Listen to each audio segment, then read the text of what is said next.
tenemos el honor de contar con José Antonio Otero Hermida, que es licenciado en Ciencias Químicas por la Universidad de Santiago, lo mismo que doctor en Ciencias Químicas y también licenciado en Farmacia. Es profesor de Tecnología de Alimentos e Ingeniería Química de la Universidad de Cantabria. Un hombre que ha llegado a estudios pioneros tanto del mar como también en esta época actual del estudio de membranas, que es tan interesante, tan avanzado, pues solo podemos decir que el hombre nada puede aprender si no es en virtud de lo que sabe. Eso es muy importante. Por eso ese bagaje cultural y científico que tiene José Antonio es una fuente de la cual han surgido con esfuerzo todos sus trabajos. Las ciencias tienen las raíces amargas, que significa el sacrificio, el trabajo, la obsesión, el llegar, el ver, el comprender todas las publicaciones que puede manejar para llegar a su objetivo. Pero, sin embargo, sus frutos son muy dulces. Y los frutos dulces los vemos en el extensísimo trabajo que ha realizado, tanto en la docencia como en la investigación y en el estudio de estas materias tan importantes hoy en día como son el estudio de la membrana. La membrana es una estructura maravillosa, porque contiene un corpúsculo de vida y esa membrana es la que le permite vivir. Es como el principio de la energía vital de un ser. Entonces, la membrana tiene una cualidad maravillosa porque deja penetrar las sustancias que necesita y a la vez expulsa las sustancias tóxicas. Y eso, el estudio de membranas está en la punta de lanza de la investigación.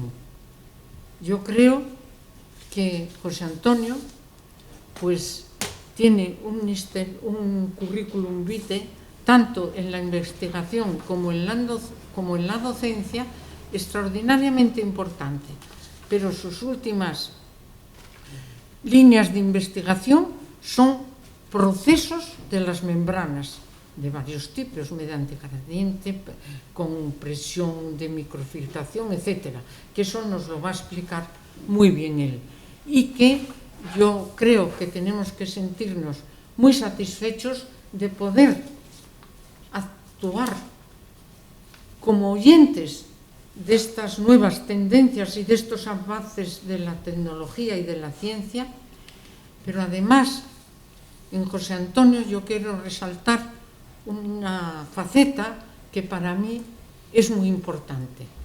José Antonio ha sido un hombre fiel a esta academia. Ha asistido constantemente, nos ha apoyado constantemente. Lo consideramos algo nuestro y además es nuestro porque es un académico, pero aparte de eso, su sentarse en todas las sesiones y procurar hacer preguntas e intervenir ha sido una constante en la actuación con respecto a la academia. En mi nombre y también en el de la academia te doy las gracias por tu actuación en esta academia. Bueno, Paquita, querida presidenta de la Academia de Medicina de Cantabria, muchísimas gracias por tus amables palabras. Además, yo creo que son fruto de la amistad más que de mis méritos personales, pero toda ayuda. Entonces, para mí es un placer, como académico de esta Real Academia de Medicina de Cantabria, pues poder impartir mi conferencia sobre un tema al cual yo he dedicado gran parte de mi vida de investigación, sobre todo el tema de las membranas, como explicaré dentro de un momentín, cuya fuerza impulsora es el gradiente de presión. Es decir, estoy hablando de las tecnologías que realmente tienen hoy mayor difusión y aplicación a nivel mundial. De las membranas de las cuales voy a hablar, está claro que voy a hablar de realidades, es decir, porque el campo de membranas, como veremos dentro de un momentín, es enormemente amplio.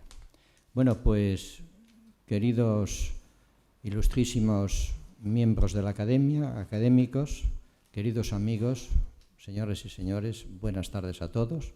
Voy a empezar, pero me voy a desplazar a ponerme de pie, porque yo siempre nunca me ha gustado dar las clases de pie, siempre me gusta moverme mucho, y entonces desde ahí pues podré incluso pues con el puntero señalar cosas y vivencias. Entonces me van a disculpar, me voy a levantar y me voy a situar ahí en el estrado para impartir mi conferencia, que repito, para mí es un honor nuevamente estar aquí hoy en esta academia, a la cual aprecio mucho, como dice Paquita, y quiero y deseo seguir colaborando con esta institución.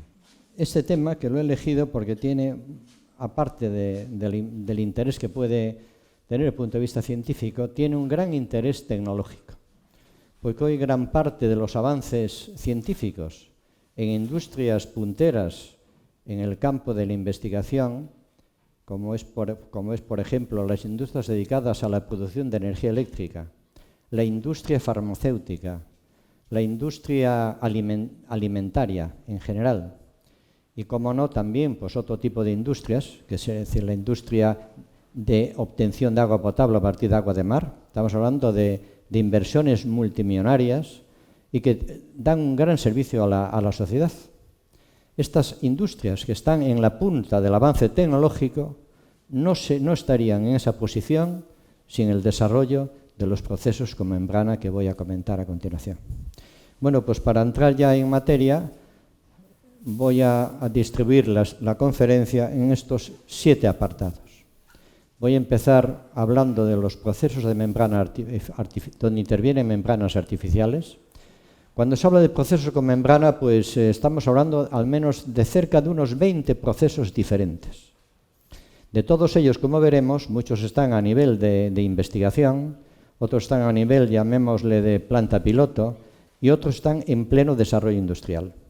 Yo de lo que me voy a centrar es justamente de la última parte, es decir, de aquellos procesos que hoy están implantados realmente a nivel industrial, que son precisamente esos procesos con membrana mediante gradiente de presión, lo cual significa que la fuerza impulsora para que se lleve a cabo el proceso pues es simplemente aplicando una presión. Una presión que puede ser muy variable. Estamos hablando de equipos que funcionan desde un bar hasta la desalación, que puede llegar a funcionar con 80 bares, 80 atmósferas de presión. Es decir, que es un rango muy amplio de trabajo. Después, en el siguiente apartado, hablaré de las aplicaciones tecnológicas precisamente de esos procesos. Y me voy a centrar en lo que antes he comentado. Proceso de desalación, proceso de obtención de la energía eléctrica, proceso de la obtención de agua de alta pureza para la industria electrónica, procesos de alta pureza para la industria farmacéutica, imagínense fabricación de inyectables, etcétera, etcétera.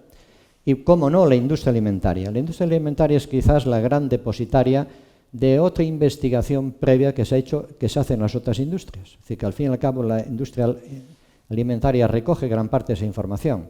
Y por otra parte, la industria láctea en concreto, pues es un campo de desarrollo y de experimentación que después se puede aplicar a los otros tipos de industrias. Como estamos ante una epidemia importante, que es la COVID-19, un mecanismo que tenemos, y lo tenemos todos aquí ahora puesto, es la mascarilla. ¿Qué es la mascarilla? Pues la mascarilla funciona simplemente como una membrana, es decir, un filtro físico que impide que, evidentemente, pues el virus pueda pasar y pueda contagiarnos. Hablaré un poco de este aspecto. Y ya para terminar, hablaré un poquitín sobre las membranas biológicas, en el sentido de que de todo lo que voy a hablar, que supuestamente es un gran avance tecnológico, pero podríamos decir que la membrana artificial más sofisticada que podamos tener hoy ni remotamente llega a la membrana biológica que pudo haber tenido una de las primeras células hace 3.500 millones de años, lo cual significa que tenemos un camino amplísimo de investigación y de recorrido, de aplicación, de imitación sencillamente a cómo funciona la vida, que está infinitamente mucho más avanzada que nosotros. Es un tema importante. Y ya terminaré hablando unas pinceladas sobre el trabajo de mi grupo de investigación, de ingeniería, de los procesos de filtración con membranas, que yo los incorporé a la Universidad de Cantabria allá por la década de los años 90. Hablaremos de eso. Ya terminaré, pues, haciendo una serie de reflexiones personales, de acuerdo con mi humilde opinión, por dónde pueden ir, llamémosle, los aspectos de investigación en el futuro. Bueno, pues vamos ya a empezar hablando una brevísima historia de los procesos con membranas artificiales. Estos procesos pues empiezan ya remotamente, pues si vemos ya en el siglo XVIII, con una experiencia de Lavanoet muy curiosa. Este hombre en su momento pues hizo una experiencia, cogió, llamémosle, una vejiga de cerdo, la llenó de vino, la metió, llamémosle, en un recipiente con agua y al cabo de un cierto tiempo pues se encontró una sorpresa. Se encontró que aquella vejiga de cerdo, que se puede comportar como una membrana semipermeable, pues había explotado. Y nos explicó aquello. Bueno, pues eso es un tema importantísimo para nosotros, que es la cuestión de la ósmosis. Y ya llegamos a este punto, 1960. Aquí es un antes y un después. Esta fecha, donde está Loeb y Suryahan, desarrollan una membrana en la Universidad de UCLA, en California, con el objeto de desalar agua de mar. No hay duda que el agua potable es uno de los grandes retos que tiene nuestra humanidad. Es decir, los grandes problemas en el futuro que van a venir a nuestra humanidad no van a venir por el tema de los combustibles fósiles, van a venir por los problemas de las necesidades de agua.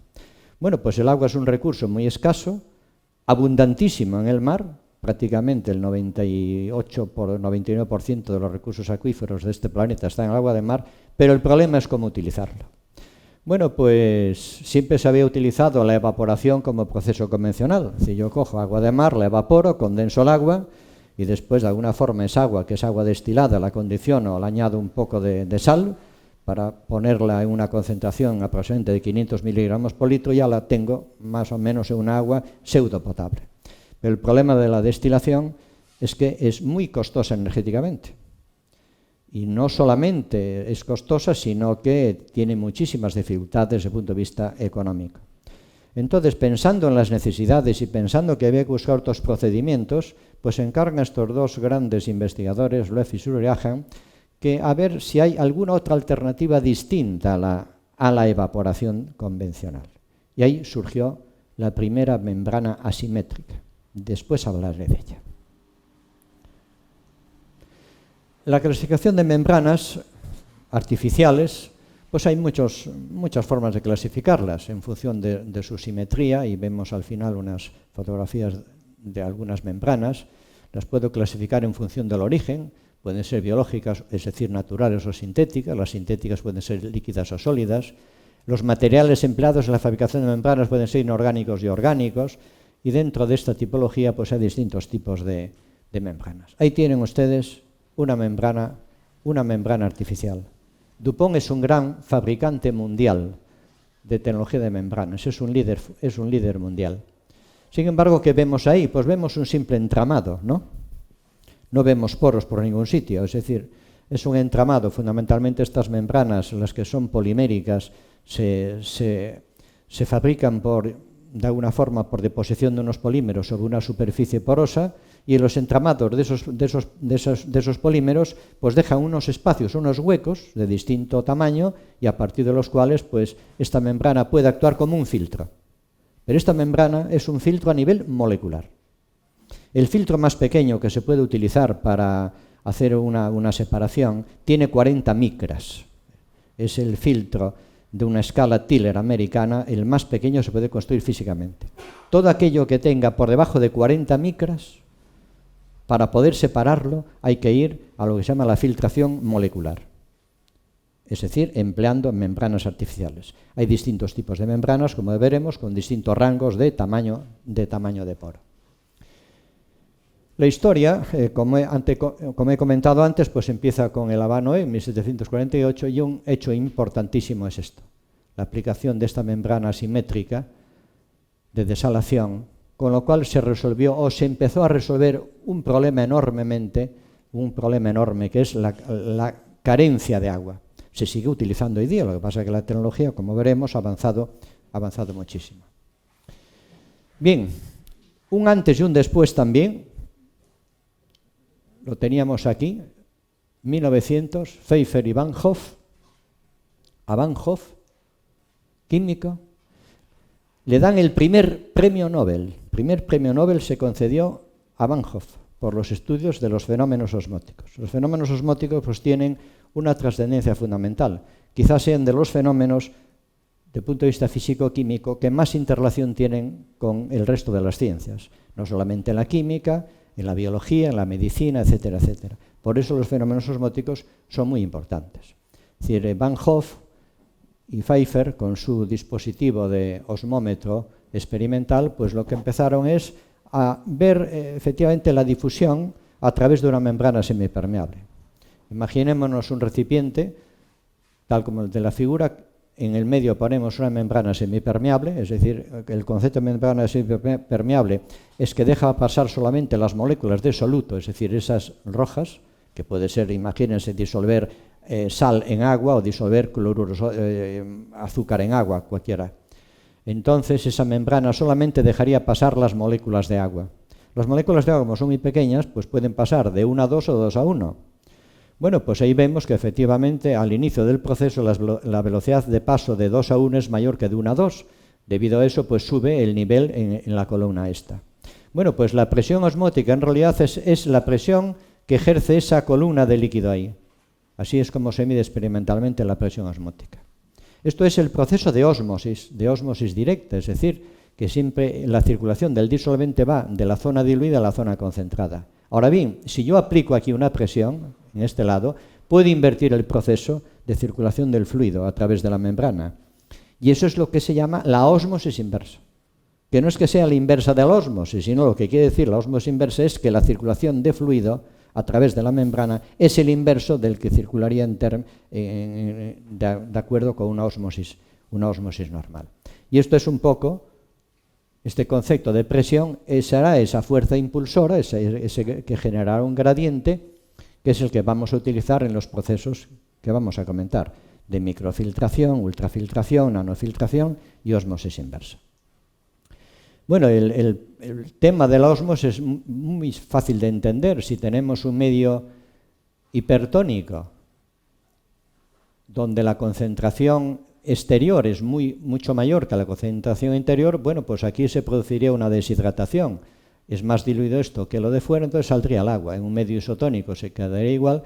Y un medio hipertónico, pues entonces entraría el agua dentro del sistema. Esto fue lo que le pasó a la famosa vejiga de vino de la Vanoet.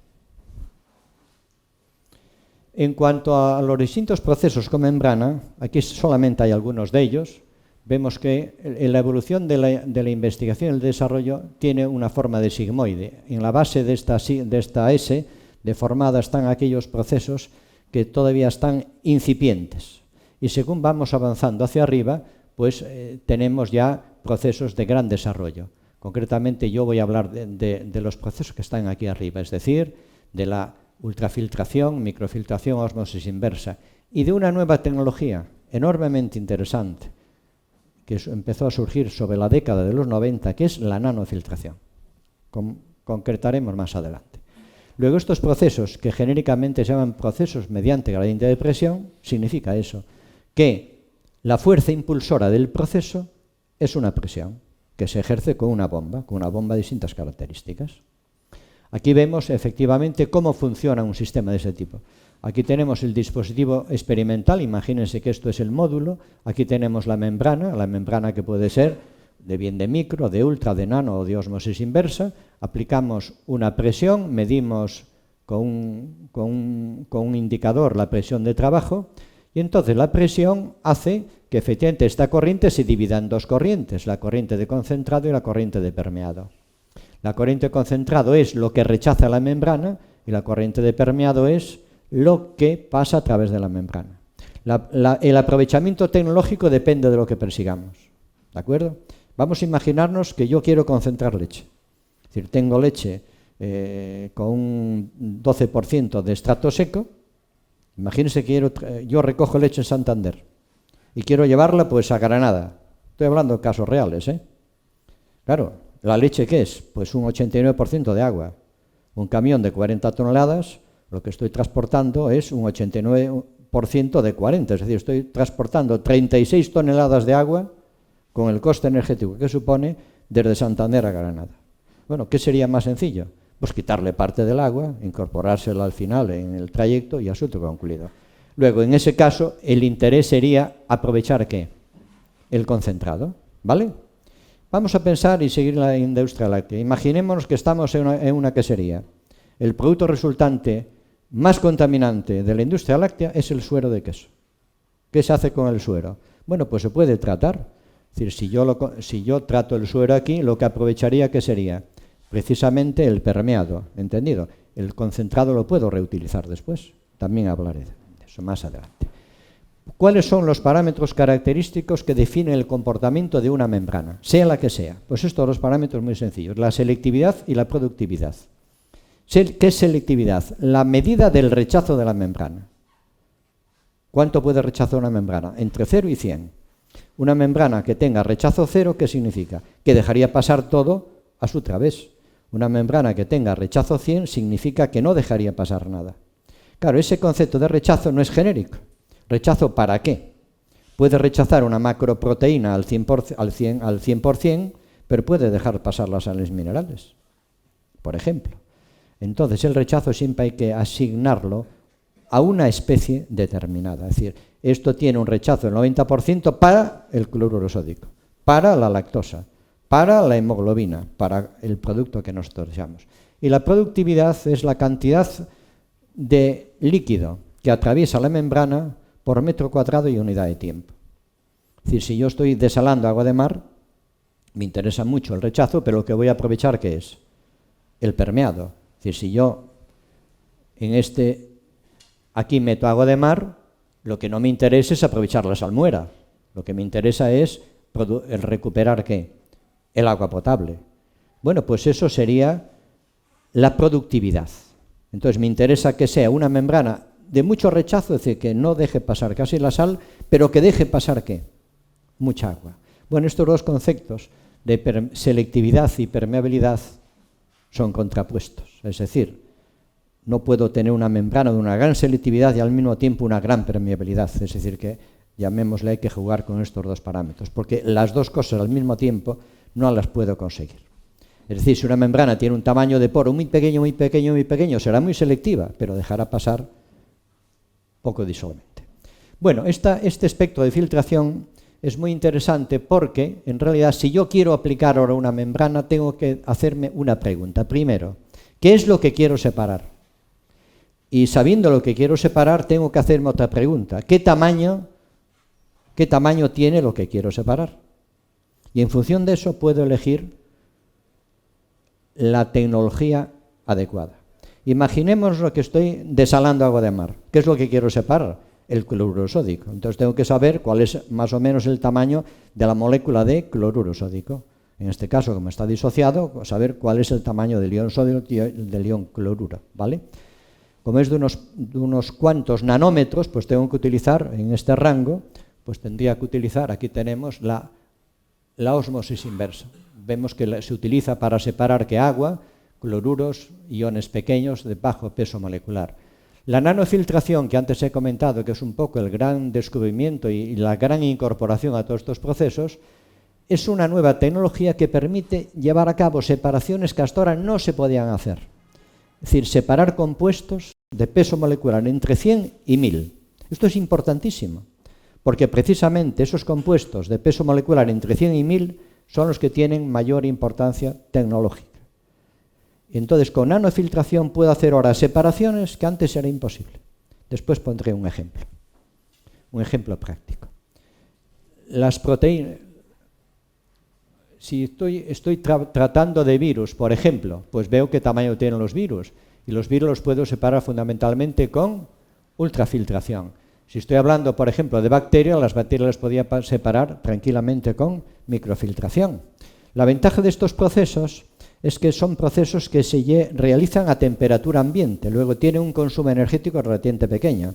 El consumo energético viene dado fundamentalmente del gasto energético en la impulsión, es decir, el gasto que yo tengo con la bomba. Claro, por ejemplo, la ósmosis inversa, que puede trabajar a 70 bares, pues tiene un elevado costo energético en cuanto a la presión de trabajo. Pero si lo hago con microfiltración y quiero hacer una filtración esterilizante, la microfiltración puede trabajar pues a 0,5 bares, es decir, que prácticamente el coste de bombeo es muy pequeño. La aplicación de estos procesos ha ido creciendo prácticamente exponencialmente. ¿En qué sectores? Pues tratamiento de aguas, las bebidas, la industria farmacéutica, producción química, etcétera, etcétera. Los dólares o euros de costo por metro cuadrado de membrana, aunque ahí parece que están aumentando, realmente ahora, al desarrollarse mucho la industria de la aplicación, está cada vez bajando más. Es decir, al comienzo, porque si preguntamos por ahí en la calle, hay un gran desconocimiento de la potencialidad de estas tecnologías en el ámbito industrial.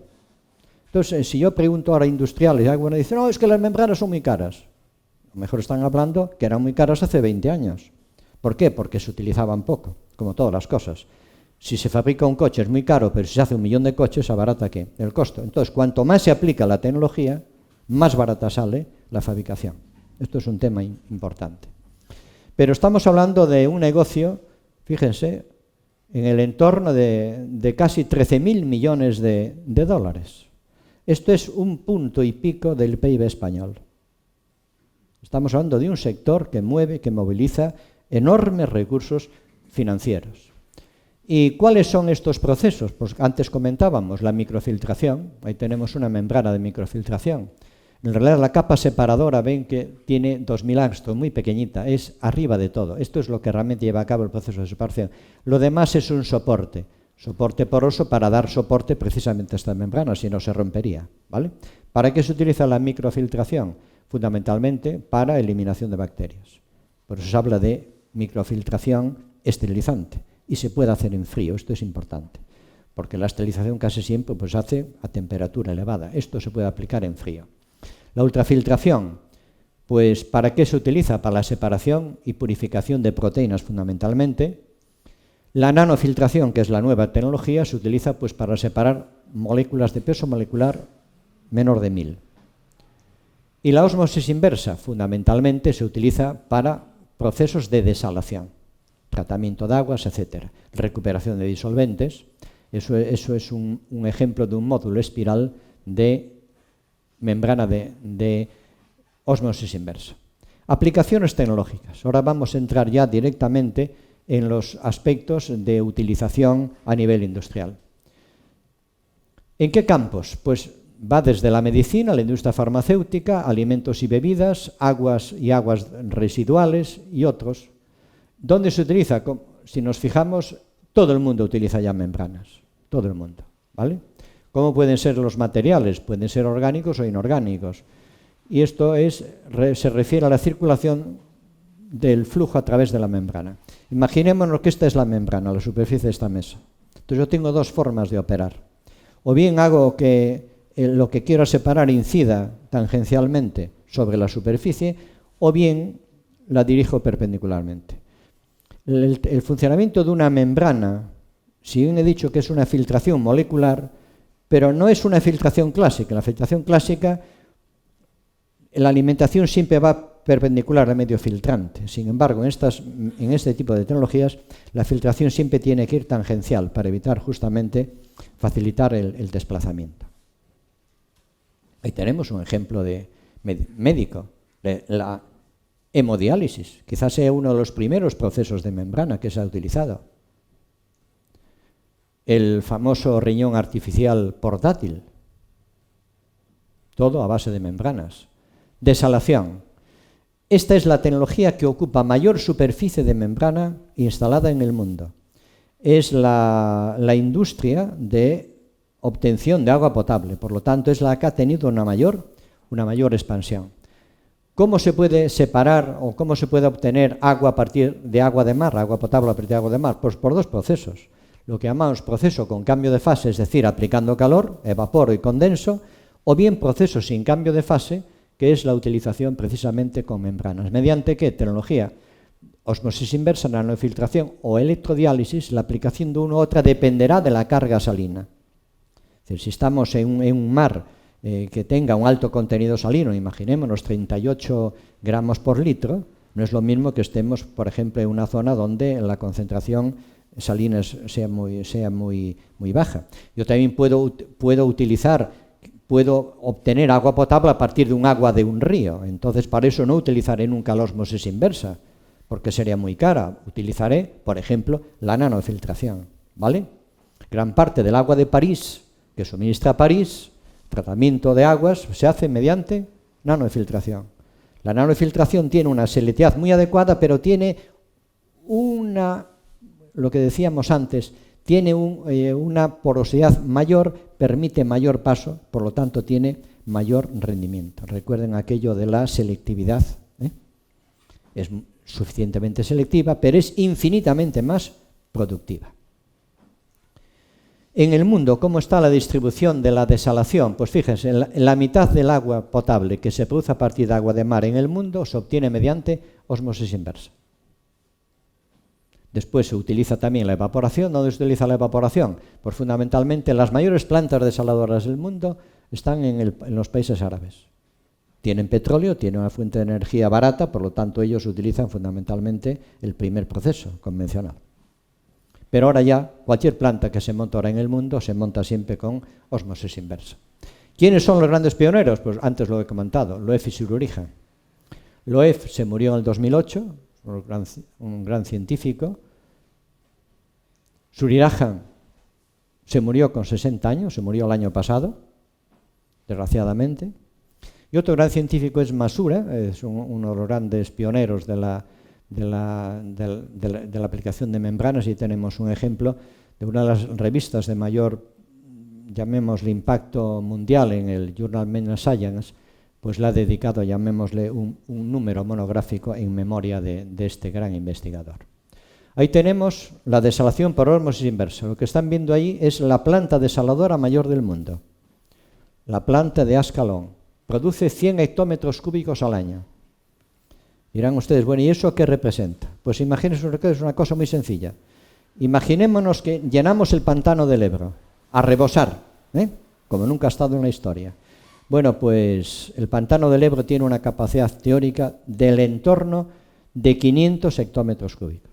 Pues esta planta suministraría la quinta parte de ese pantano del Ebro, para tener un poco una idea de lo que representa. Esta planta ha tardado más de 10 años en construirse. Cuando aquí se anuló el Plan Hidrológico Nacional, recuerdan, hace unos años, y se pretendía después suplantar ese Plan Hidrológico Nacional, que pretendía trasvasar 700 hectómetros cúbicos desde la zona de Aragón hacia la zona del Mediterráneo, y pretendían de alguna forma hacerlo con ósmosis inversa, lo cual sería una barbaridad desde el punto de vista científico. Pues imaginen ustedes lo que habría que hacer. Esta planta produce 100 hectómetros cúbicos al año, nada más. Bien, vamos a ver cómo funciona la desalación. Esto es agua de mar. Agua de mar aproximadamente tiene 35.000 ppm, 35.000 miligramos de agua. Pues en una primera etapa pasamos a 3.500 ppm y en una segunda etapa pasamos a 350. Es decir, lo que hacemos es reducir 100 veces la concentración salina, con dos etapas de módulos de ósmosis inversa. Es decir, lo que sale de un módulo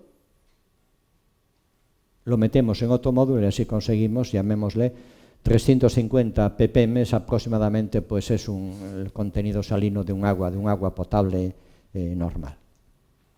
La industria farmacéutica, otra gran aplicación, es la fabricación de agua de alta pureza.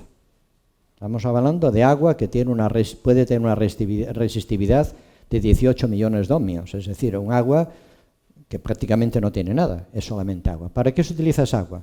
Pues en primer lugar, para la producción de energía eléctrica, para la producción, la fabricación de chips, para la industria electrónica o bien para la industria farmacéutica. Estamos hablando que estas industrias han hecho en los últimos años inversiones de más de 30.000 millones de dólares en inversión neta, y los negocios acumulados pues pueden estar en el orden de unos 7.000 millones de euros al año. Estamos hablando de cantidades ingentes de dinero. Esto es una central nuclear. Aquí tendríamos el agua de alta pureza, alimenta la turbina gira y el giro de la turbina en el generador, en ese llamémoslo alternador, produce la corriente eléctrica. El agua que mueve las aspas de esa turbina tiene que ser un agua de altísima pureza, porque si no, estamos pensando que la presión que puede alcanzar eso pueden ser 100 bares, se destrozarían enseguida los álabes de la turbina. Entonces hay que utilizar agua de alta pureza. Prácticamente gran parte de la electricidad que se consume en el mundo actualmente se obtiene por mecanismos de este tipo, es decir, fabricación a través del movimiento de las turbinas mediante vapor a presión. Pongo una central nuclear, pero podría ser una central termoeléctrica, es decir, es independiente de la forma que yo obtenga el vapor de agua, ¿vale? La industria electrónica, bueno, pues para la fabricación de chips hace falta hacer estas obleas de silicio, después de aquí se sacan los chips, pero en los procesos, en el último proceso hay que lavar enormemente esa oblea. El agua ultrapura de mayor pureza que se utiliza hoy en el mundo es para la industria electrónica. La industria electrónica no podría fabricar absolutamente nada si no tuviera esta agua de alta pureza. Obtenida, ¿cómo no? Pues con membranas. El agua de calidad farmacéutica, el agua para inyectables. Ahí tenemos un equipo de obtención de agua para inyectables. Y la industria alimentaria, esto es otro gran sector que de alguna forma pues absorbe gran parte de las aplicaciones industriales de los procesos con membrana. ¿Para qué? Pues realmente pues, se puede utilizar como una alternativa a operaciones convencionales, sustituyendo, porque estas tecnologías a veces sustituyen otras tecnologías porque son más eficaces como medio de separación. O bien resuelve problemas de separación o crea nuevos productos, como veremos a continuación. Y vamos a centrarnos ahora en la industria alimentaria, es enormemente grande, pero donde tiene una mayor aplicación, sin lugar a dudas, las membranas, es en la industria láctea. ¿Qué se puede hacer con las membranas de la industria láctea? Pues se puede hacer concentrar, antes he dicho concentrar leche, se puede concentrar lo que sea. Se puede fraccionar, se pueden separar los distintos componentes de la leche. La lactosa, puedo separar de alguna forma las proteínas de la leche, la caseína, los sueros, etcétera, etcétera. Puedo recuperar el suero, es decir, antes decía que uno de los mayores contaminantes de la industria quesera es el suero. ¿Qué hacemos con el suero? Lo que no podemos hacer es tirarlo a un río, como se tiraba. O tratamiento de vertidos. Ahí tenemos una aplicación práctica de todas estas tecnologías. Fíjense, aquí tenemos microfiltración, ultrafiltración, nanofiltración y ósmosis inversa. ¿Qué significa esto?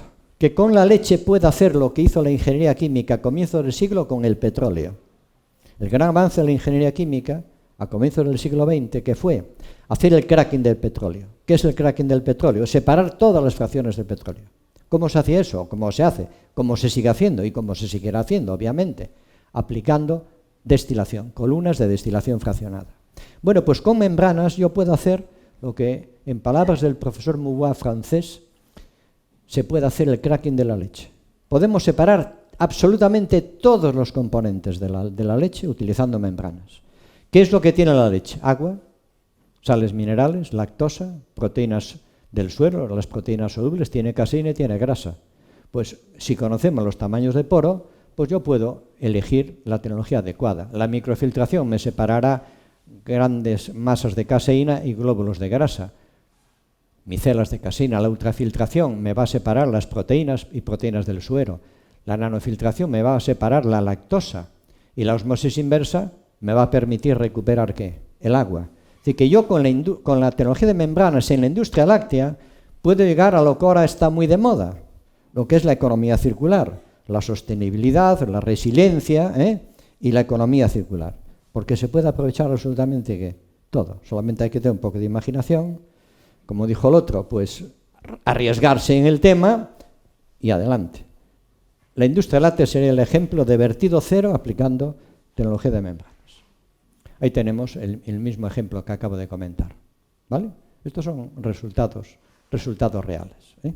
Otra cuestión es que las industrias, teniendo disponible esta tecnología, la utilicen. Eso es otra cosa. Hay un gran déficit de utilización a nivel industrial de estas tecnologías. Aun sabiendo que son tecnologías maduras, que ya están experimentadas, se puede trabajar con ellas, hay resultados que se pueden contrastar, etcétera, etcétera. Pero la industria es muy reacia a incorporar nuevas tecnologías. Tienen que estar en el día a día y es muy reacia. Ahí tenemos un pequeño ejemplo, fíjense. Un gran éxito que estuvo esta compañía, Alfa Laval, es un líder mundial en industria láctea. Y sacó al mercado lo que él denominó una leche pasteurizada de larga vida. Eso sí no se podía ocurrir a cualquiera de nosotros. ¿Qué es lo que ha hecho? En la pasteurización convencional, pues se coge la leche, se pasteuriza y se envasa, punto. Pero claro, en la pasteurización se hace a 65 y pico grados. Siempre pasa carga microbiana. Pues a alguien se le ocurre una idea muy sencilla. Se le podía ocurrir a un estudiante de doctorado, ¿no? Es decir, si cualquier tratamiento térmico elimina una fracción de microorganismos, aunque elimine el 99.999, pero si la carga inicial es muy grande, aunque quede una pequeña fracción, el problema puede quedar invalidado. Entonces, el proceso se mejora muy sencillo. Si yo microfiltro la leche y elimino las bacterias y después la pasteurizo, lo que entra al pasteurizador, ¿qué es? Pues prácticamente un producto que no tiene carga microbiana. Con lo cual, la eficacia del proceso de pasteurización es mucho mejor. Conclusión, esta leche pasteurizada a larga vida tiene una larga vida muchísimo mayor que la leche estéril, sin haber sufrido el estrés térmico de la leche estéril, ¿vale? Podríamos poner muchos ejemplos de este tipo. La industria quesera, otro gran depositario de estas industrias. Esto es cómo se fabrica el queso. Es decir, el queso desde hace cientos de años no ha cambiado mucho en su tecnología de fabricación. Tenemos la leche, separamos la proteína, ¿cómo? Pues mediante precipitación. ¿Cómo se precipita una proteína? Se alcanza el punto isoeléctrico, se utilizan fermentos lácticos, se utiliza renina o cuajo, el llamado cuajo, se coagula la proteína. Todo esto se hace en una cuba de cuajar. Una vez que está la leche ya cuajada, imagínense una cuba de 5 toneladas de leche cuajada, se corta la cuajada, se separa y eso se envasa. Así se ha fabricado y se sigue fabricando indefinidamente. ¿Qué ocurre? Que esto es un proceso, como vemos, discontinuo. Yo no puedo preparar una fábrica de queso en continua. Tengo que coagular, cortar la cuajada, envasarla, etcétera, etcétera. Sin embargo, si lo que se pretende es separar la proteína, digo, ¿cómo puedo separar la proteína sin coagularla? Muy sencillo, con una membrana de ultrafiltración, que es un método desarrollado por Francis Moubois hace lo menos 30 años ya, ¿vale? Con lo cual se aumenta muchísimo el rendimiento quesero. Es decir, yo puedo separar la proteína mediante ultrafiltración, después añado los fermentos lácticos, etcétera, etcétera, envaso y punto. Y puedo casi tener una fábrica de queso en continuo. Los franceses tienen fábricas, aquí la industria quesera es una industria muy minifundista, ¿eh? Estamos hablando de una industria, el mayor quesero en Cantabria que puede fabricar al día, pues puede tratar, imagínense, 40.000 litros de leche, estoy diciendo una barbaridad, 40.000 litros de leche, cada 10 litros de leche es 1 kilo de queso. Los franceses tienen plantas donde trata en una sola planta prácticamente gran parte de la leche que se recoge en un día en Cantabria. En Cantabria se recoge cerca de 1 millón de kilos, ¿eh? Se puede hacer de esa forma, en continuo. Bien. Bueno, pues sí tenemos otro aprovechamiento. Esto es una mejora del rendimiento quesero. Fíjese, con este procedimiento de 100 kilos de leche, yo voy sacando aquí ya de entrada 20 kilos de queso. Estoy aumentando muchísimo el rendimiento con relación a los valores convencionales de esta planta. Bueno, y aquí tenemos un ejemplo, el tema de la sostenibilidad, la resiliencia, la economía circular, que eso lo estamos oyendo todos los días.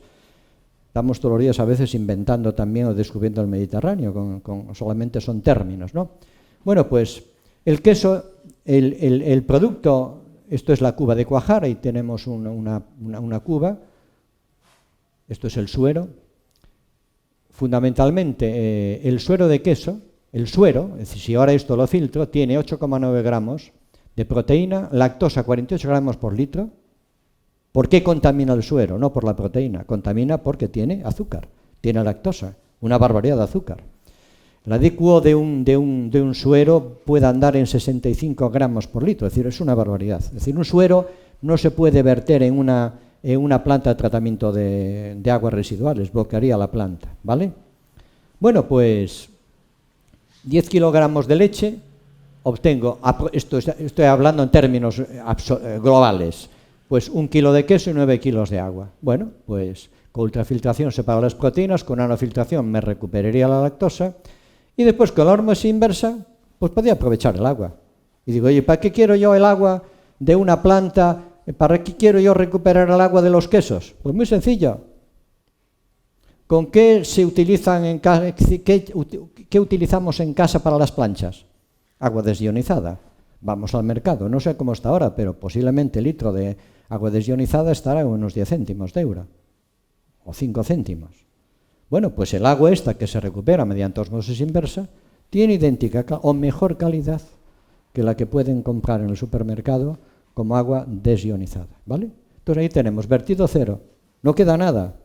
Lo que pasa es que, claro, pues esto es teórico, hay que tener, como dijo el otro, valor para ponerlo en parte. Yo no he conseguido que ningún quesero lo lleve a la práctica. Cuando yo le digo en plan de broma, pero si el negocio no es hacer queso, ¿el negocio qué es? Es vender el agua y el queso aparte. En fin, bueno, esto es un poco de broma, ¿no? Pero vamos a ver las membranas y el COVID. Decíamos que el COVID, pues, este virus que nos trae de locos a todos, que se une a nuestras células a través de ese pico famoso, que conecta con nuestras células, que se desarrolla, que las ataca, Bueno, ¿cómo nos podemos defender de él? Pues los mecanismos que tenemos. Las membranas, digamos, las mascarillas, el lavado de manos, Por otra parte, pues las vacunas, obviamente, y algún tratamiento médico que haya para sintomatología, ¿vale? El método más eficaz directo, el que hemos usado cuando no hay vacuna, pues es justamente lo que todos tenemos ahora, la mascarilla, ¿vale? ¿Qué es una mascarilla? Pues una membrana, ¿vale? Una membrana así de sencillo.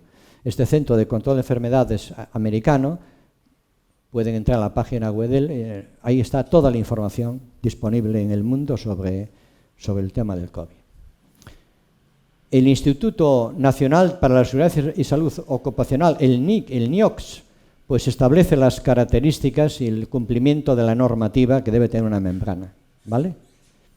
Tiene una página web donde están las membranas validadas por la FDA americana, que es el organismo de referencia mundial, tanto para alimentos como para medicamentos, y ahí están todas las empresas homologadas. ¿Y qué modelo de membrana o qué modelo de mascarilla han homologado? ¿Vale? Así que no puede haber, si alguien sufre el engaño, es que no conoce concretamente cómo tiene que obtener la información, pero está disponible ahí, en esa página web. Ahí tenemos una, ahí tenemos la otra, ahí tenemos, por ejemplo, los famosos filtros EPA que utilizan ahora en los aviones o en una sala, etcétera, etcétera. Al final, pues, el proceso es la separación. Ahí tenemos cómo funciona en un avión. Bueno, pues todo el ambiente, todo el aire, pues pasa a través de esos filtros. Después, a estos filtros, al aire que pasa, pues se le puede tratar de otra forma. Es decir, nosotros, por ejemplo, en el Centro Gallego hemos instaurado unos sistemas de tratamiento de ambiente, ¿vale? Hacemos pasar todo el aire a través de filtros y al final de todo eso, con radiación ultravioleta se esteriliza y vuelve al ambiente un aire totalmente estéril, ¿vale? Hay muchos mecanismos. Importantísima. Siempre que le hacemos un producto al mercado, habrá una tecnología, habrá una norma que rija la fabricación. La norma estándar mundial es precisamente la norma ISO, esa norma que ven ahí, ¿vale? En esta norma se establece cómo hay que hacer el ensayo, con qué se hace el ensayo, con qué equipo se hace el ensayo, etcétera, etcétera, etcétera, ¿vale? Y ahí tenemos cómo se hacen los ensayos. Pues se prepara un ambiente, se prepara un aerosol de un cierto tamaño y ese aerosol se hace pasar por la membrana, ¿vale? y se mide la capacidad que tiene la membrana de rechazar los componentes que hay en ese aerosol, ¿vale? Entonces, lo importante de todo esto, la clave es con qué hago el aerosol. El aerosol lo puedo hacer o bien utilizando, veremos aquí, utilizando parafina, es decir, o bien utilizando cloruro sódico, ¿vale? Y ahí nos dice justamente el tamaño que tiene ese aerosol. Claro, esto es muy importante porque a la hora de establecer de alguna forma lo que deja pasar o no una membrana, como en este caso, hay que determinar el tamaño de poro. ¿El tamaño de poro de qué dependerá fundamentalmente? Pues del tipo de partícula que llegue justamente a él. Bueno, pues de esta forma se hacen los ensayos. Tenemos una norma española, que es esta, la UNE 065-2020, y esta norma de aquí, esta otra norma, aquí se especifica, en esta UNE 14.683-2019, se especifica cómo se hace el ensayo que vemos ahí de la eficacia de filtración bacteriana, ¿vale? Se utiliza aquí, en este caso, no se utiliza un aerosol, se utiliza una bacteria, se hace crecer la bacteria y ese cultivo de bacterias se hace pasar a través de la membrana siguiendo la normativa de esa norma UNE. Bueno, y aquí esto lo he recogido yo, fíjese, en un país, en un semanal de estos que aparece en el diario Montañés todas las semanas. Bueno, pues una vez venía este gráfico que yo lo considero muy interesante, porque están viendo ahí, por ejemplo, el virus más pequeño, el virus del Zika, 0.0, perdón, a lo mejor no lo estoy dejando ver, ¿no? 0.045 micras. El coronavirus de 0,1 a 0,8 micras. Después por aquí aparece, vamos a ver, aquí tenemos, fíjense, los aerosoles respiratorios, ¿vale? De 0,5 a 100 micras. Bueno, pues el virus no circula solo, sino que el virus circula a caballo de. El virus va montado, llamémoslo bien, en una gotícula de saliva, el virus va montado en un aerosol, el virus va montado en una partícula. Entonces, al hablar de tamaño, pues hay que tener en cuenta no el tamaño del virus, sino el tamaño del portador de ese virus. Y en base de eso, pues podemos llevar a cabo la separación. Bueno, pues hemos terminado así un poco a grandes rasgos, he ido muy rápido porque el tiempo pues, apremia mucho, y vamos a meternos un poquitín ahora con el tema de las membranas biológicas. Vamos a hacer un poco rápidamente, un tema para todos ustedes pues mucho más conocido, son ustedes más expertos que yo en este tema, que este no es mi campo de trabajo, pero sí he querido ponerlo como, sobre todo por una cosa, por ver la enorme complejidad que tiene una membrana biológica frente a la extraordinaria simplicidad que tiene una membrana artificial. Y cómo nuestras membranas artificiales estamos a años luz de hacer lo que hacen las membranas biológicas. Remotamente, creo que posiblemente nunca lo lleguemos a conseguir, porque yo veo francamente muy difícil que podamos tener una membrana artificial que haga transporte activo, como tenemos una membrana biológica con la bomba de sodio-potasio.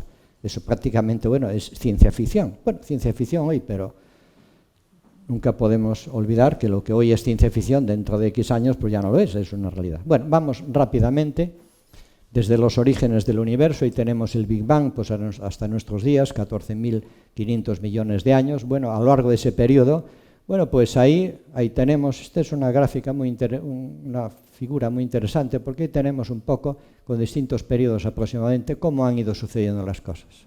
Vamos a situarnos aquí tenemos ya, pues aparte de las partículas subatómicas, aquí ya tenemos las partículas fundamentales del átomo, protones, neutrones, electrones, que son los constituyentes de los átomos. Y con esos constituyentes, en el año 57 se editó este trabajo científico que ha tenido una gran repercusión en el mundo de la física y en el mundo en general, porque se estableció la teoría de la nucleosíntesis estelar. Es decir, se demostró que en el corazón de las estrellas, a millones de grados Kelvin, pues allí realmente es el corazón de una estrella, es, por así decirlo, la fábrica de los elementos químicos que hoy conocemos. Y todos derivaron a partir de ¿qué? Del elemento químico más simple del universo, que es el átomo de hidrógeno. Bueno, pues a partir del hidrógeno surgieron todos. Porque básicamente, ¿en qué se diferencia un átomo de otro? En los protones, neutrones y electrones que tiene. Punto. Si vamos añadiendo electrones y neutrones a un átomo, pues vamos pasando pues imagínense desde el hidrógeno pues hasta el rutenio, cualquiera de ellos, teóricamente. Bueno, todos los elementos químicos que conocemos están ahí en esa tabla. Esa tabla es el sistema periódico químico. Ahí está recogido todo el conocimiento químico. En el año 2019 las Naciones Unidas celebraron el 150 aniversario de la creación del primer intento de colocar a los elementos para establecer, llamémoslo, un orden, ¿de acuerdo? Por el famoso científico Dmitri Mendeleev. Esto me fue extraordinario. Los fue colocando y dejó, lo más extraordinario de él, es que dejó 3 huecos. Esos 3 huecos de elementos que él creía que iban a aparecer, aparecieron. Y además se fueron a colocar justamente en los sitios que él había dejado. Fíjese qué intuición, ¿vale? Bueno, pues ahí tenemos todos los elementos químicos. Pues la unión de estos elementos químicos entre sí pues genera pues moléculas sencillas. Esas moléculas sencillas generan a su vez moléculas más complicadas. Las moléculas más complicadas generan macromoléculas. Y al final, pues de todo eso, pues imaginemos las moléculas básicas de la vida, como ya veremos, ¿vale?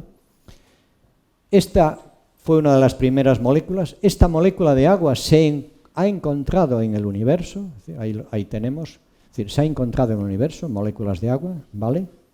Y en el universo se han encontrado muchísimas moléculas de tipo orgánico y también el análisis de los meteoritos, etcétera, etcétera, lo cual ha llevado a unos científicos a especular, llamémosle, de alguna forma que la vida incluso puede tener origen extraterrestre. Bueno, son todo especulaciones que efectivamente puede ser posible. Bien, ahí tenemos una cuestión rápida, ¿eh? Las primeras células parece que aparecieron hace 3.500 millones de años. Y yo lo que voy a hablarles fundamentalmente son de las membranas relativas a las células eucariotas. Tenemos 1.800 millones de años. La complejidad de esa célula, viendo la simplicidad de la membrana artificial de Dupont que les he enseñado hace un momentín, bueno, pues es casi de risa, ¿no? Lo que hacemos nosotros, ¿verdad? Con esta tecnología que creemos que es muy avanzada y muy sofisticada.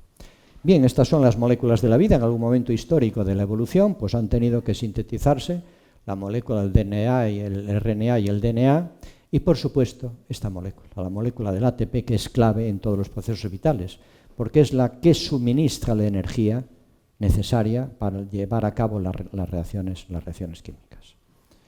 Bien, las personas interesadas en toda la evolución, traigo aquí un libro relativamente reciente de Nicky Lane, y es realmente un libro apasionante. Todas aquellas personas interesadas en el tema disfrutarán muchísimo con la lectura de este libro, por eso le he traído aquí. Bien, ¿qué es una membrana? En realidad, pues como dice Kahnemeyer, pues una región de discontinuidad interpuesta entre 2 fases. Imagínense, pues, que son 2 fases de distinta composición, ¿vale? Rodeamos eso, como ya veremos, y eso pues puede ser una membrana, lo que permite separación. Al mismo tiempo, como decía antes muy bien nuestra querida presidenta, la membrana no solamente permite separación, sino también permite que interrelación a través. Veremos que efectivamente una célula se puede comunicar con otra a través de la membrana, a través de lo que llamamos las uniones en hendidura. Una membrana se comunica con otra, ¿vale? La clasificación de las membranas, pues sencillas, biológicas y sintéticas. Las sintéticas, es decir, las artificiales, ya antes lo he comentado. Y como reflexión inicial, la aparición de los sistemas vivos, un sistema vivo es un sistema abierto, veremos ahora lo que significa eso, no sería posible sin la existencia de membranas. Ahí tenemos una célula eucariota con toda la complejidad en su interior, los orgánulos, vemos que hay membranas por todos los sitios. Ahí tenemos una ampliación, hay membrana nuclear, membranas en el retículo endoplásmico, en el aparato de Golgi, la membrana plasmática, etcétera, etcétera. Todo está lleno de membranas. Y la membrana biológica es fundamental tanto para el origen como para el mantenimiento de la vida, porque en realidad lo que hace es mantener las moléculas a salvo de ADN y ARN.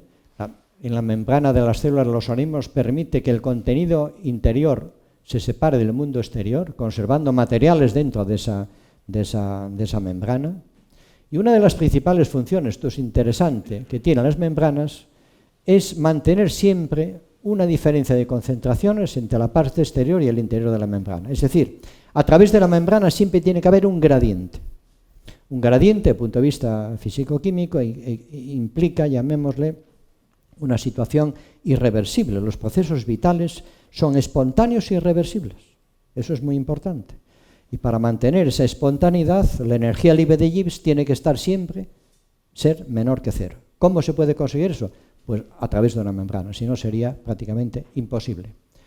Uno de los primeros trabajos o publicaciones sobre la estructura de la membrana, cito aquí el año 79 en Científica América, porque más adelante veremos que a Rodman le han dado el premio Nobel en el 2013 precisamente por dilucidar los mecanismos de transporte dentro de esa membrana. La evolución, bueno, pues desde 1900 hasta que Singer y Nicholson en 1972 estableció el modelo que hoy más se maneja, el modelo mosaico de membrana. Ahí tenemos los dos grandes investigadores a los cuales debemos esta aportación singular. Es decir, esa membrana que es una bicapa, tiene un espesor entre 60 y 100 angstrom, que es una bicapa con una cabeza polar hacia afuera y una cola polar hacia adentro, con una cabeza, por lo tanto, polar hidrófila hacia afuera y la parte hidrófoba formada fundamentalmente por ácidos grasos de distinta grado de insaturación hacia adentro. Y ahí tenemos, por ejemplo, la célula eucariota animal y vegetal, son muy parecidas. La diferencia fundamental es que esta tiene pared celular que da rigidez, no existe pared celular en la membrana, llamémosle eucariota animal. Y otra diferencia fundamental es el contenido de los lípidos de las membranas. Esto es muy importante. Las membranas vegetales tienen citoesteroles, las membranas animales tienen colesterol, ¿vale? El colesterol es un producto típicamente animal. Ahí vemos las diferencias que acabo de comentar. Presencia de pared celular en la célula vegetal, ausencia en el mundo animal, presencia de colesterol en el animal y presencia de citoesteroles y no esteroles en el mundo vegetal. Y ahí tenemos la famosa estructura tipo mosaico. Vemos que es asimétrica, es decir, tiene incluso espesor distinto. Tiene muchísimos componentes que se cuelgan de esa, o bien tanto desde la superficie hacia el interior o de la superficie hacia el exterior. Ahí tenemos una ampliación extraordinaria de los distintos componentes de la membrana. Comparen esto con la membrana famosa de Dupont que les he puesto, que eran simplemente unos entramados poliméricos, es decir, sin ninguna importancia, ¿no? Las membranas sí tienen una complejidad enorme. La complejidad enorme fundamentalmente viene por los lípidos que integran esa membrana, por el tipo de fosfolípidos, esteroles y ahí tenemos un fosfolípido. ¿Qué es un fosfolípido? Bueno, pues un derivado del ácido fosfórico, lo vemos aquí. Este ácido fosfórico es lo que genera la polaridad. Esta cabeza es hidrófila, es decir, amante del agua. Sin embargo, la parte interior es hidrófoba, es decir, repele el agua, está formada por ácidos grasos de cadena más o menos insaturada. Ahí tenemos este fosfolípido, ¿lo ven aquí? Y este fosfolípido es el que forma parte de la doble capa de la membrana. Y lo importante de las membranas es que no solamente las especies tienen membranas distintas, sino que dentro de una misma especie, distintos tipos de células, etcétera, etcétera, pues también tienen composición distinta. Ahí tenemos, por ejemplo, el caso de un hepatocito, un eritrocito, la mielina, una mitocondria, un retículo, una membrana celular del Escherichia coli, son totalmente diferentes. Los glicolípidos, los esteroles vegetales, los esteroles animales, el colesterol, la molécula a la cual le hemos declarado la guerra, pero no debemos olvidar que el colesterol es una molécula fundamental y necesaria para la vida, ¿vale? Tiene también proteínas que atraviesan la membrana o proteínas que se asocian a otras proteínas. Aquí tenemos lo que antes había comentado, a través de estas famosas uniones intercelulares, las famosas uniones hendidura permiten el intercambio de información y de sustancias entre una célula y otra. No solamente pueden pasar de izquierda a derecha, sino que esto, así conformado, forma una especie de tubo a través del cual un canal que los canales existen. Y ahí tenemos una animación de cómo es esa bicapa. Eso se está moviendo, no es una estructura rígida, ni mucho menos, ¿no? Se mueve. Y tienen desplazamiento, tanto longitudinal como transversal, etcétera, etcétera.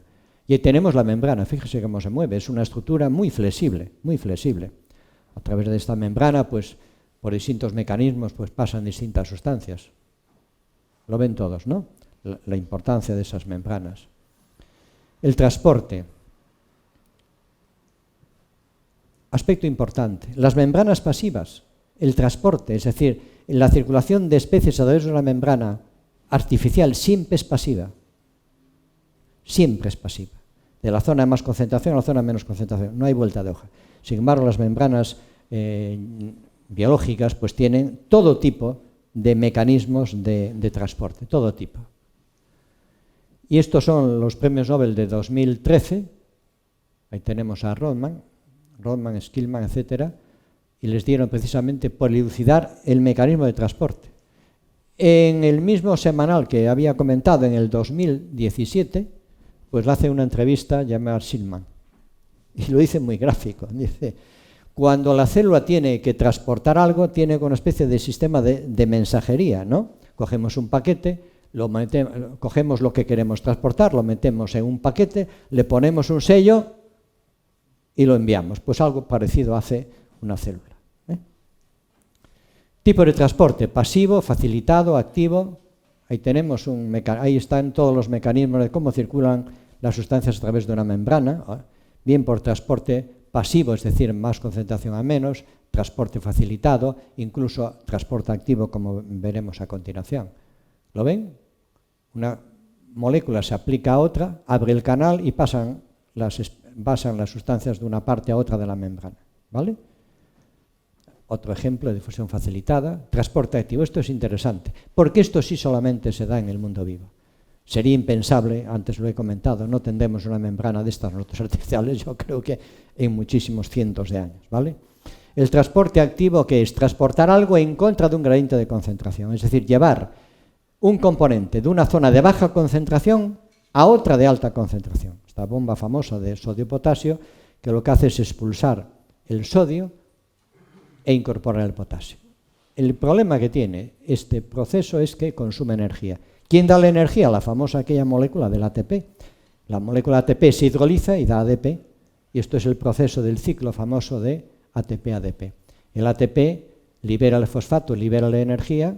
El ATP podríamos decir que es como la pila energética de nuestro organismo, ¿vale? Y ya termino en 5 minutos hablando brevemente de nuestro grupo de investigación, que se llama Ingeniería de los Procesos de Filtración con Membranas. Nosotros empezamos, esto es nuestro logotipo, lo que quiere representar es que algo muy contaminado, a través de una membrana, pues obtenemos un producto limpio, ¿no? Más o menos es lo que quiere decir ese símbolo, ¿no? Empezamos en el año 90 en la antigua escuela de peritos industriales, en la calle Sevilla, comprando precisamente esta planta. Esta planta tenía solamente esto de aquí, ¿vale? Después le hemos incorporado los elementos de medida fundamentales para poder trabajar con ella, ¿vale?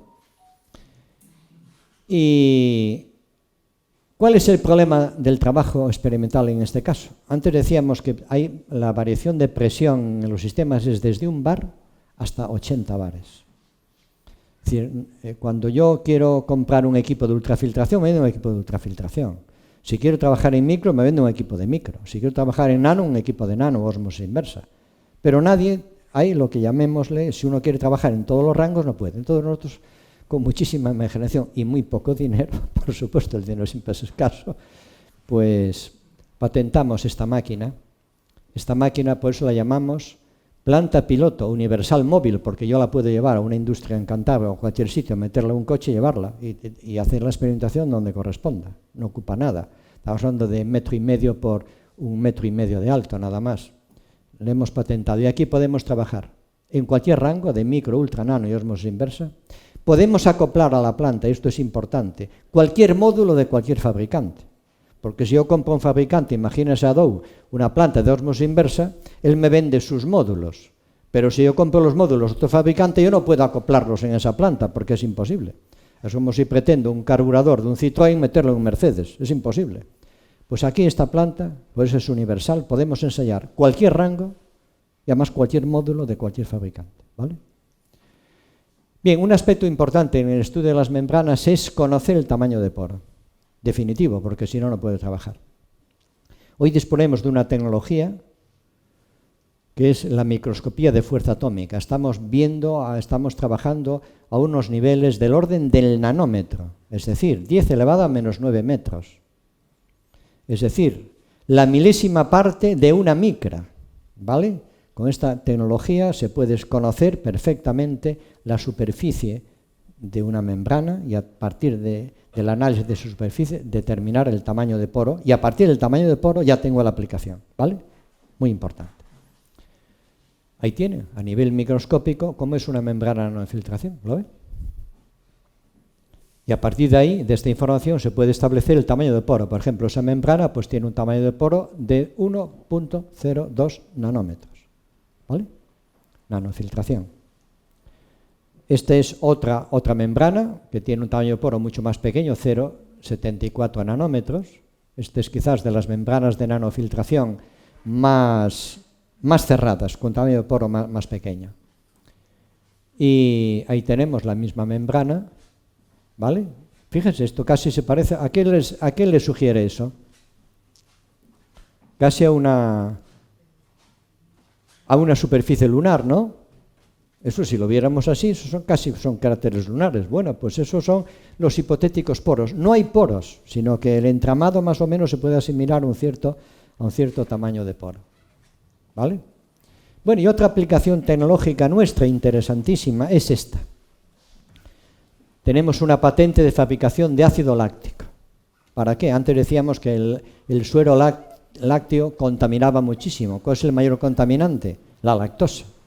¿Qué se puede hacer con la lactosa? Muchísimas cosas. Hasta alcohol se puede hacer. Nosotros fabricamos ácido láctico. ¿Por qué el ácido láctico? Porque el ácido láctico que fabricamos aquí es el L-láctico, es el láctico natural. Y el ácido L-láctico tiene una aplicación extraordinaria por la formación de los polímeros polilácticos. Se pueden hacer con él prótesis. Además, las prótesis no darían rechazo, porque es obviamente el mismo láctico natural, ¿vale?